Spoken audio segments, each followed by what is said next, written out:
¿Qué tal? ¿Se encuentran todos bien? ¿No se han enfermado ninguno? Buen día. Soy Ricardo Domínguez y les doy la bienvenida a su canal de Estilocracia Clásico en el segmento de Zoón Politicón. Y voy a insistir en por qué estamos hablando de política, particularmente en este año. Mire, en este año se van a decidir muchísimas cosas en las elecciones, gobernadores y sobre todo diputados. El Congreso es lo que importa. Porque el Congreso es lo único que puede ejercer un contrapeso al poder presidencial. Y si no creamos un contrapeso, el poder presidencial puede caer en la tentación de hacer algo que no conviene al país, que no conviene a todos. Porque si bien convenimos en que hay 30 millones de personas, votantes ciudadanos, que apoyan abiertamente y sin ningún tipo de discriminación a nuestro presidente actual, pues sabemos 60 millones que no actuamos precisamente así, porque no estamos 100% de acuerdo. Y hay que tener en cuenta algo, y esto lo digo con toda honestidad. Nuestro presidente es un hombre con una inteligencia proverbial y con una voluntad a prueba de lo que sea. Tanto es así que todo, absolutamente todo lo que se ha propuesto, lo ha logrado. Y entre las cosas que él quiere hacer el próximo año es modificar la Constitución. Modificar la Constitución afectando concretamente a la operación del Banco de México. No voy a meterme en recovecos jurídicos y en recovecos técnicos para afirmar si tal decisión es buena o es mala. Pero si el Banco de México hasta el día de hoy ha funcionado correctamente y ha resguardado bien el crédito y la reputación de México como país, ¿por qué cambiarlo? Eso es por un lado. Pero por otro lado, si tenemos un presidente que ha logrado todo, todo lo que se ha propuesto, la siguiente pregunta es, ¿exactamente a dónde va? ¿Ustedes lo saben? ¿Ustedes lo saben? Yo no sé exactamente a dónde va nuestro presidente. Desconocemos su fin último. Realmente no sabemos si quiere hacer de este país un país socialista, si quiere hacer de este país un país solamente liberal. No sabemos.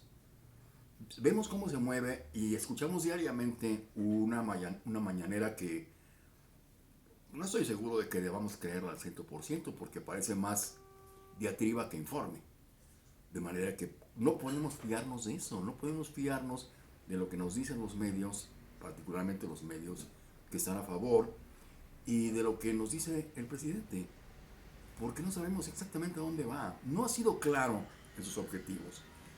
Y si no ha sido claro en sus objetivos, con mayor razón debemos crearle, o debe el país, nosotros, crear un contrapeso a su poder. Porque ya lo vimos, es un poder infinito, es un poder gigantesco. Nada, absolutamente nada, se le ha atorado. Tal vez se ha tardado un poco más de lo que él pensaba, pero todo lo que quiso, lo logró hasta este día. Y todo lo que quiere para este año 2021 también lo va a lograr si no tiene un contrapeso. ¿Qué ocurre si todo el Congreso vuelve a estar a su favor, como hasta hoy?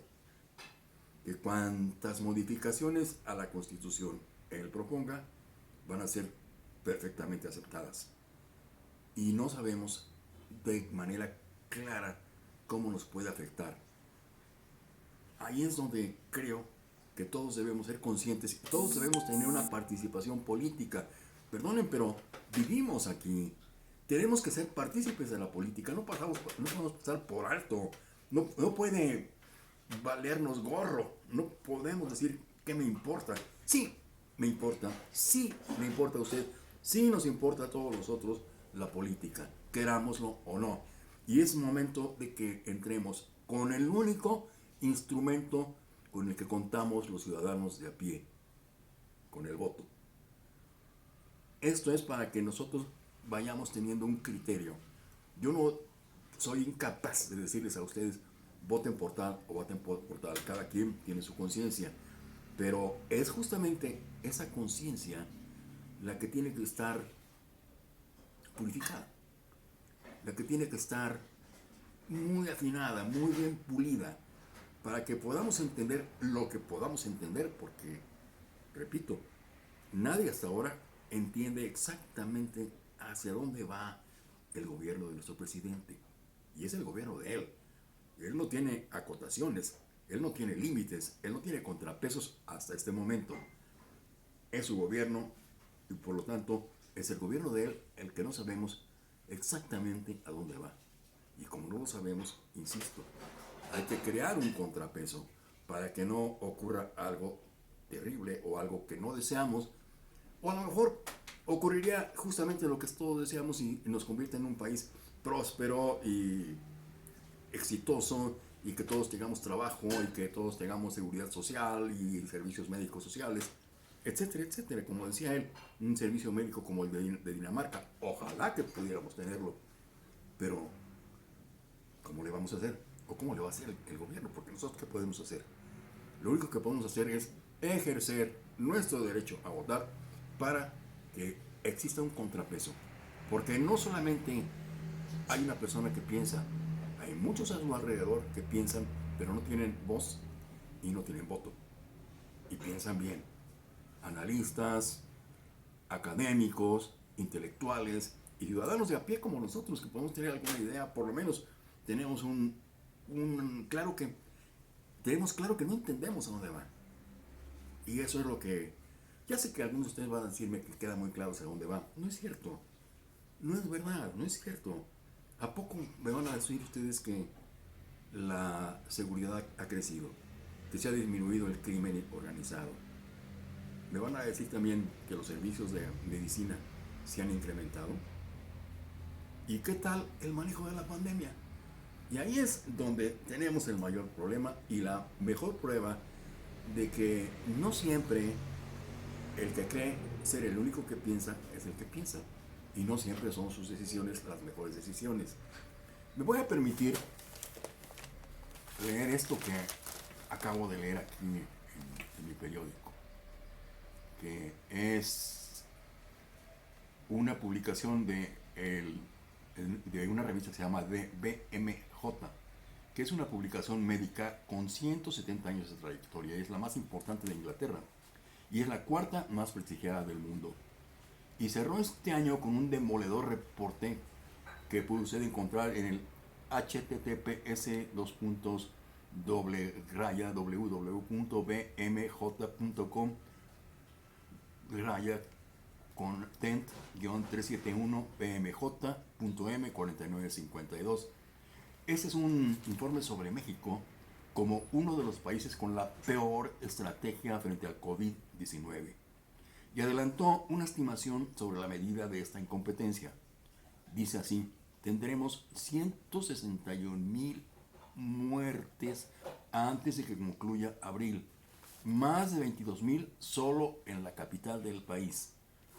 No es por presumir, parafraseando al presidente López Obrador, pero su gobierno se ha convertido en un modelo vergonzoso sobre cómo dar la espalda a la emergencia impuesta por la pandemia. Una postura deliberada que será respaldada o castigada en las próximas elecciones. Ojo, de las que nos separan menos de 6 meses. Ojo también, por eso tenemos que estar muy preparados y puliendo bien nuestros criterios. Anoche se informó que la cifra de contagiados se acerca en territorio nacional a 1,5 millones de casos, 1,455,000. Pero el citado informe recoge estimaciones de expertos según las cuales el virus alcanzó ya a 30% de la población, esto es, a poco más de 36 millones de nacionales, casi 30 veces más la cifra oficial. La divergencia se atribuye a la decreciente cifra, incluso bajo un nuevo pico de contagios de pruebas que se practican en el país. El reporte aludido establece que México encara uno de los peores balances de víctimas del virus, pero pese a ello, elude imponer un nuevo confinamiento de su población, a diferencia de lo que ocurre en amplias regiones del mundo, en particular en América Latina. Sostiene que llamadas simples a restringir actividades sociales funciona en la región en sociedades más igualitarias y con mayor respeto por las autoridades, como sucede en Uruguay, lo cual no es claramente el caso de México. Efectivamente, toda Latinoamérica parece volcarse hacia nuevos periodos de cuarentena, según noticias recopiladas por este espacio. Con el arranque del año, Bogotá, la capital colombiana, regresó al confinamiento absoluto a casi 3 millones de personas. En Bolivia, el alcalde de la capital, La Paz, se contagió por segunda ocasión y dijo que dispondrá nuevas restricciones. Perú dictó cuarentena a viajeros que lleguen de varios países, cerró playas y anunció una presencia escalonada en casillas durante las elecciones presidenciales del mes de abril. Uruguay acumuló en 20 días 10.000 casos positivos, el mismo número que en la primera ola se sumó en 9 meses. La publicación de BMJ, llamada British Medical Journal, rescata otra faceta negra del momento mexicano. Más de 2.000 médicos, enfermeras y otros trabajadores de la salud muertos durante esta crisis, el mayor sacrificio que haya tenido el sector en nación alguna. El retrato que ofrece el informe, con fecha del 30 de diciembre, sobre el presidente López Obrador y sobre su vocero para temas de la pandemia, Hugo López-Gatell, es, puede decirse, folclórico.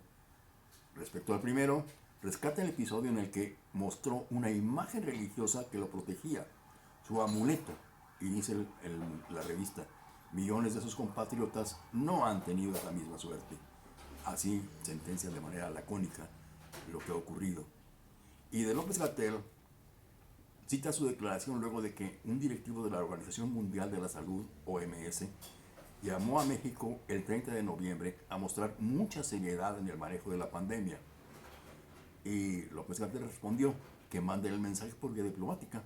Ese fue el triste revire que intentó el locuaz vocero, el mismo que a principios de la pandemia disfrutó el cabildeo gubernamental en favor de que la OMS anunciara de forzada manera que estudiaba invitar al subsecretario a un panel de expertos.